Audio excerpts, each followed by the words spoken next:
Just because you've received $200,000 from us doesn't entail any obligation on our part, my eldest son's wife admonished me, despite my footing the bill for their new house. Reflecting back 15 years to when my husband passed away, it was an immensely challenging period to raise children as a single mother. The bankruptcy of Lehman Brothers had triggered waves of recession, making job opportunities scarce, particularly for someone like me who could only manage part-time work at the time. Full-time employment felt like a distant dream. How he persevered through those hardships and pulled myself out of poverty, I managed to purchase a new apartment for my eldest son and his wife.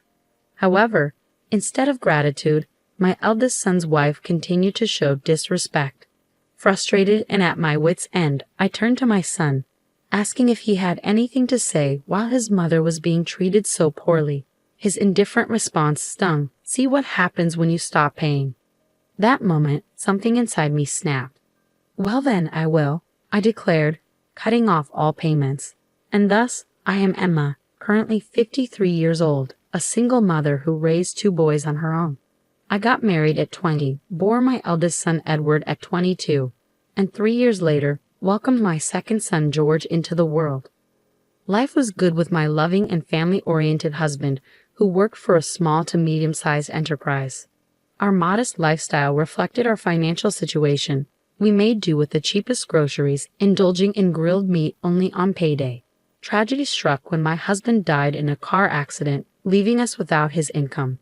The savings we had set aside quickly dwindled, and I found myself working tirelessly to make ends meet. Despite my efforts, full-time employment eluded me, and part-time jobs paid meager wages. I refused to resort to work that exploited my sexuality, despite the potential for higher earnings. Desperate to improve our situation, I turned to the computer my late husband had purchased and explored ways to earn money online.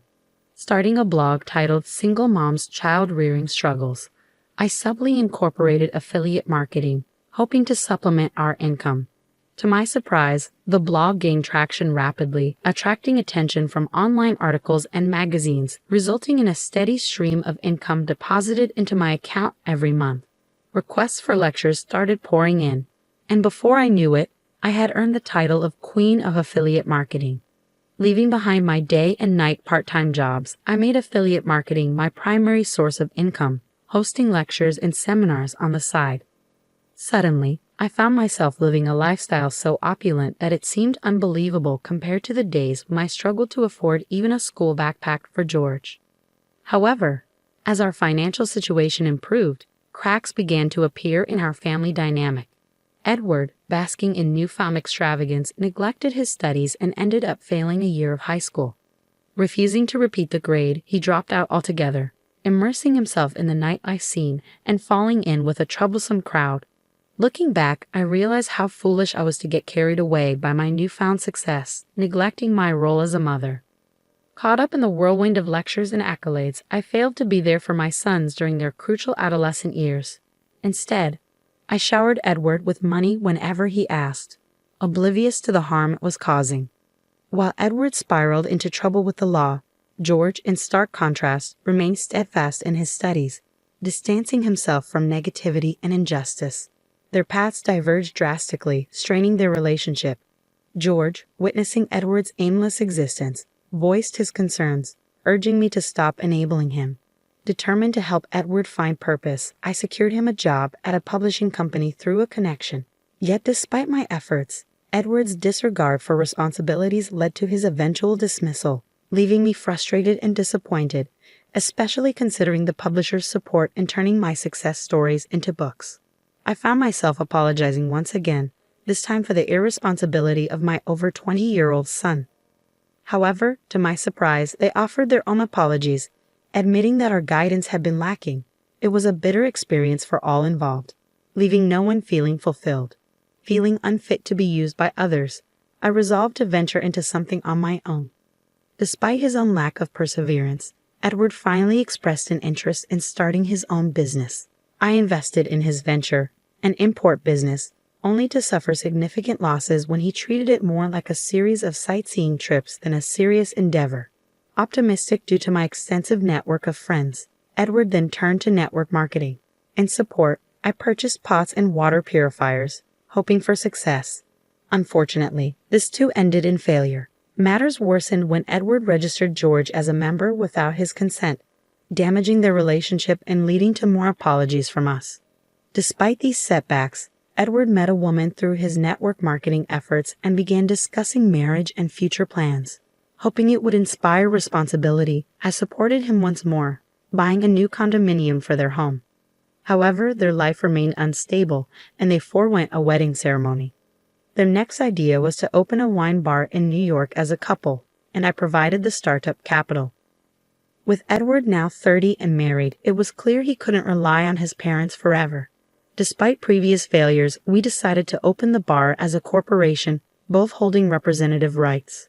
Despite my warnings that this was the final chance, Edward remained indifferent. He boasted about his import connections, but seemed more interested in nightly gatherings with friends than in running a successful business. Despite my efforts to guide him, his behavior left me speechless and disheartened, especially when his wife suggested marketing tactics to keep the bar afloat. As his mother, witnessing Edward's drunken antics, I couldn't help but feel a mix of disbelief and disappointment. His irresponsible words still lingered, but it was his wife's attitude that truly disgusted me. My family is super wealthy, you know. Though I might not look like it, I'm from a good family. So I can help out if you're in trouble with money, she'd say, holding an empty wine bottle. Her favorite phrase. I had only met her parents once during the marriage introduction, and they didn't exude wealth. Her imposing older brother, Kevin, who seemed to be in charge, made a stronger impression. Edward's odd fondness for his brother-in-law left me uneasy. Months after the shop opened, it was hemorrhaging thousands of dollars monthly, depleting all the startup capital I had provided. Despite my efforts to cover the deficit, Edward and his wife remained unconcerned. Distraught, I turned to my younger son, George, for advice. Though he had been avoiding Edward since the network business incident, he listened kindly and promised to investigate. A week later, I visited the shop again. It was nearing month-end and rent and utility deadlines loomed. The shop should have been bustling, but it was empty except for Edward, his wife, and Kevin's group, all getting drunk. Approaching Edward, I calmly expressed my concerns. But before he could respond, his wife interjected, her speech dripping with entitlement. Her callousness was too much to bear. You promised to work hard with Edward, I retorted, unable to stay silent.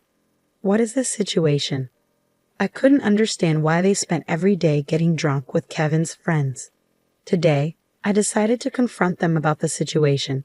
I didn't anticipate a satisfactory response from my clearly intoxicated daughter-in-law. Instead, it was my brother-in-law who spoke up. What are you talking about? If you close the shop, it will only damage your own reputation. After all, you're a joint representative, he asserted, lounging back on the sofa with a domineering air, showing no respect for his elders or relatives.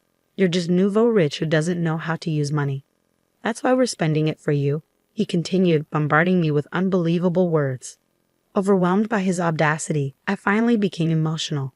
An exchange of heated words ensued, and I couldn't hold back any longer.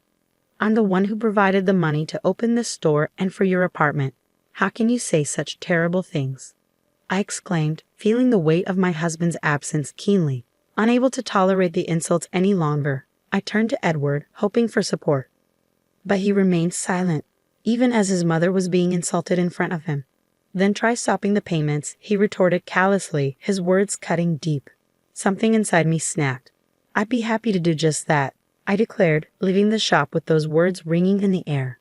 As I exited, I heard her shouting after me, as if to ensure I heard her challenge. Days passed, and at the turn of the month, they summoned me to the store. It seemed they were feeling the pressure from all sides due to the missed payments. Reassuringly, George agreed to accompany me. Arriving at the shop, I found Edward, his wife, and Kevin waiting. Kevin, ever the provocateur, remarked sarcastically about George's presence, insinuating he was my bodyguard.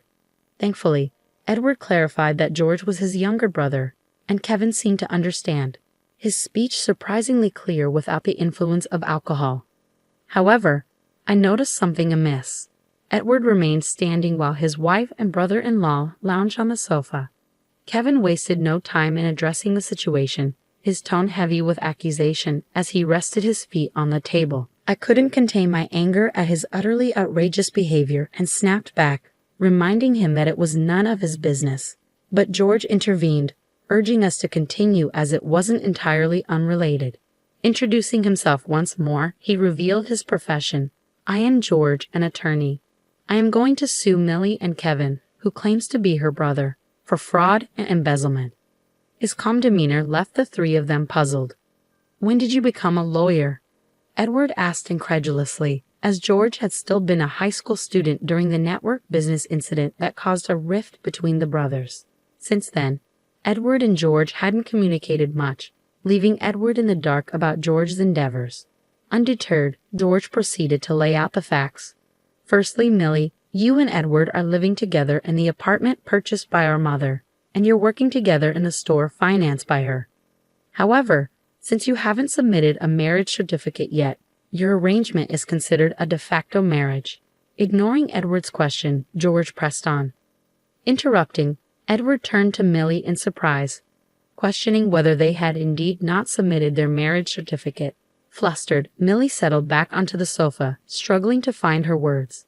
Realizing that George had likely uncovered this information beforehand, he smoothly continued.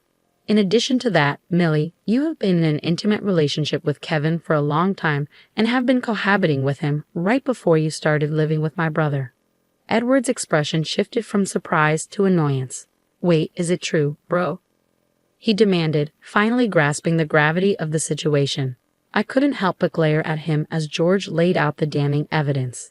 And aren't you staying at Kevin's house several times a week even now? This means you are in a state of de facto marriage with him as well. You have deceived Emma and Edward and used them for your money-making. This can be interpreted as a fraud charge, George asserted. My eldest son's wife was thrown into disarray by George's words. She turned to Kevin, sitting next to her, seeking clarification. Wait a minute. What does this mean, Kevin? Didn't you say that it wouldn't be a crime as long as we were just deceiving Edward? Millie admitted, out of sorts with George's accusations, revealing that she had deceived Edward at Kevin's instruction. Her admission left me astounded by her simple-mindedness. George continued to press the issue. Kevin and Millie, both of you faked a relationship with the intention of earning money. Emma would not have bought an apartment if she knew the truth. So you owe her monetary damages, George stated firmly, leaving no room for doubt.